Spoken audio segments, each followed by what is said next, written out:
let's get a chess break in. I've been working all morning, and I have some dark shows that I'm going to do after this finish. There's one has to do with the Navy SEAL, or I guess a group of Navy SEALs bringing their commanders forward after I guess he felt that he was in a war zone. He could do whatever he wanted. He was essentially committing war crimes. He was torturing and killing unnecessarily so, moreover than what they were already doing. Um, Shout out to I guess his group or his unit who didn't necessarily let this rest, even though his unit told he was told they were. Put it this way: the unit was told, and this is getting away from the story or getting away from this, but the unit was essentially told if you say anything, you could lose your jobs, you could lose your ranking or whatever. But they pushed the story and they told anyway, and the guy's being arraigned on charges. And I have another one dealing with the death toll associated with the Venezuelan sanctions. If you remember, when we did sanctions on Iraq, 500,000 kids died with those sanctions. That was under Clinton, not Bush. Bush made it worse, but Bush was an extension of the horribleness that Clinton was. But those are the stories coming up. For this one, I wanted to get a game in as kind of a break for myself. So, again, I don't control these. I just hit the button. It chooses an opponent. It delivers that opponent. It starts the game. If the game breaks at any point, meaning if I lose connection, I lose. If he loses connection, he loses. It's a cage match for chess. 3-minute game. My rating at this point is over 1900. So imagine for the moment that 1900 is a beachhead that you're trying to get a hold of, and that I've crawled out of the bowels of 1600 all the way up to the beachhead of 1900. We've crossed the shores. The goal at this point is not only to remain, meaning to be able to stabilize yourself at 1900, to make inroads to try to get to 2000. Right now, the beachhead on 1900 has been established. The goal is to maintain it. The last time I was here, I was trying to get to 1900. Well, we have arrived. Let's see if we can stay here. The rule is win or lose, there has to be analysis. There's only going to be one game today, win or lose. So, come on. 2036. All right. I'm going to kill the volume because I have music on and I don't want to get copyright infringed.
Check. Check.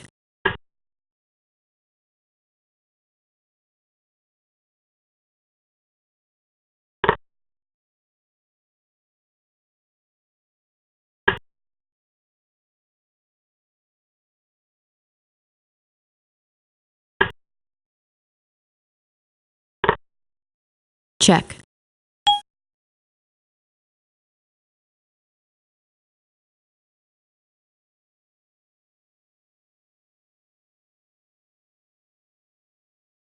Yeah, that's the in the ass move. That's what you resign. I gotta be honest, I don't know what happened in that game. I just felt like I was beat to death the entire game. Or I felt like I was struggling this entire fucking game, and I don't know why. Alright, so this is Sicilian. This is slightly awkward. It's not common, but it's done. And the position transposes into a regular position, so. Alright. Alright. So, I don't hate this position. In fact, I've played this position plenty of times without any issue. I'm not sure which wrong, though. I mean, if the character of this position, as you can probably tell, is a wild dash. Both sides are trying to open lines to the king.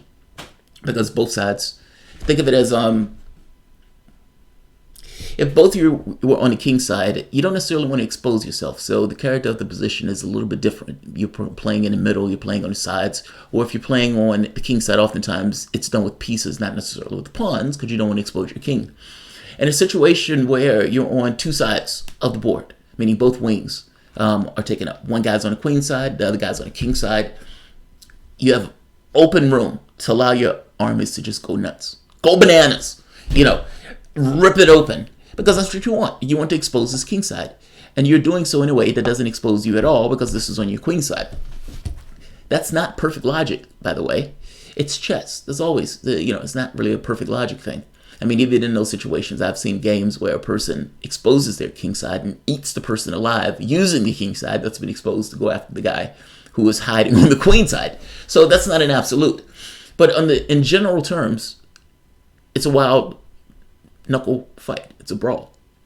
So each side is allowing their armies to go nuts. So let's keep on. I don't like this lineup here, even though there's a lot of hardware between those pieces. All right. Position is doing what this position typically does. Now, here's a fuck up here, and this is me screwing this up royally. There's a difference in this position than normal. Under normal circumstances, this knight is not sitting here like this. Like, just think of it this way. When this position is typically played, there are permutations in the way that people play the game. They may end up in certain positions that are the same as something else, even though they get there in different ways. There are also times where the position is extraordinarily similar to other positions, with the exception of maybe one or two things that are off in the position. Those positions, when you're playing Blitz, are a pain in the ass because you play it as if you're playing the position you're typically accustomed to, not the position that you are playing currently, if that makes sense. So here's the catch. Because this knight is not normally here, this knight can go here with impunity. Well, this knight can't go there with impunity anymore. In fact, the only way this works is if the bishop takes here first. In which case, then the knight can go there because the knight doesn't get taken. This sets the contours for the rest of the game. I just lost the pawn. Fuck, I just lost the pawn. How did I just lose a pawn? That was my thinking. It was like, how did I just lose a pawn? I shouldn't have lost a pawn there. Yes, under normal circumstances, if the position was what you thought the position was, no, you wouldn't have lost the pawn. But the position does not necessarily have to lends itself to your perspective of the position. It is what it is. Reality doesn't necessarily, is not subjected to your whims. So I'm trying to drum up something because I can't expose his position, and he's going to get momentum here because this knight is going to have to do something. And when the knight does something, that pawn is going to do something which is going to force the pawn to do something else, which is going to be something I'm not going to like. So I'm trying to get some level of buzz. And this swats the queen away. Like, this is, it's like in the 300 where the guy says, I'm not your queen. It's not even like in the 300. Yeah, it's like the 300. It just slaps the queen away. That lowly pawn. What the fuck? No respect. Alright, so at this point, the prospects of white getting anything done on the king side are zero. There's a probability, well, that number is not really zero, but that number is damn near close to zero. Here's my problem.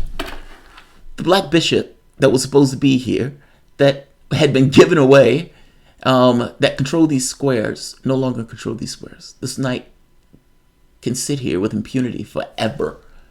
Forever. And for white to get anything accomplished here, this pawn needs to be able to move, and this pawn can't go anywhere as long as the knight stays there, which is, again, it can stay there forever. Alright, so that means white has to defend himself. Attacking is not necessarily the thing that is going to get anything accomplished here. And this is, I don't know what to do here. Any movement of this pawn allows this knight to sit into the square, and that's untenable. So my thought was, all right, put pressure on the knight. And even consider giving him this knight. So on this, immediately take. Check. Take. Check. That was my thought. And now looking at it, motherfucker, that's far better. I thought I lost the piece here. I saw a ghost. I thought I lost the piece. So I thought after this pawn takes, I thought this check loses a piece. But it doesn't lose a piece. Because I had already taken the fucking knight. God damn it. Miscalculation. Oh God, I saw a ghost. Saw a fucking ghost. Because that's not bad. That's not horrible, actually.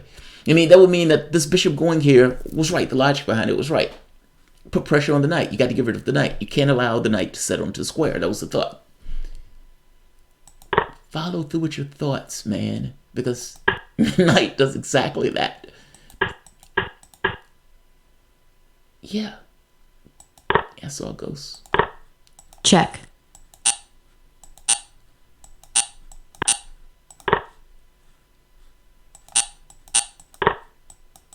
And check. Even as soon as he does that, but it doesn't matter. Even if that exchange doesn't take place, that is a far better position than the fucking hell that came after it. All right. Brave. Brave. Dramatically unwarranted, but brave. I didn't know what else to do. I have a minute to figure shit out. And my decision space is being closed off. Check. Check. I survived. And technically I'm just a piece down. It feels worse, right? Like, it's like somebody stands up. It looked worse than it was. No, it was pretty bad. I'm a piece down. I'm threatening a mate. But the mate is, again, pushed away. Check. And that breaks a man. That breaks a man. Oh, it hurts. That hurts. That fucking hurts. And I think that knocked me out of 1900s. All right. That was a short stay at the 1900s. All right. I hope this is entertaining to somebody. You let him sneak that pawn down the gap to challenge the ground in the front of the king. One response is to bring the rook into play and defend the C line. Bring the rook into play and defend the C line. Bring the rook into play. Oh, I see. Bring the rook back to C. Yeah. I didn't get that. I mean, I didn't get the opportunity, I don't think. Asthmatic run and doggy dog. I saw a ghost. I think I saw a ghost. With that pawn, yeah, the pawn gets untenable. I mean, it's like, what do you do at that point? Oftentimes, I don't have any issue breaking up the key side, but losing that pawn in the beginning was dispiriting. And even after losing the pawn, like after A takes B2, then at that point at that point my team is hurting. My team is hurting. Nobody think rape is funny. Rape is funny. Oh, you're thinking of this as a rape joke. I guess you could think of it as a rape joke, but that's not the way it was being put. But yeah. All right, I'll end this here. If you guys enjoyed the content, please feel free to share, like, subscribe. You can always support the PayPal or Patreon. Thanks all. I'll see you in like 3-4 minutes. The other show's already queued up. See you in a few.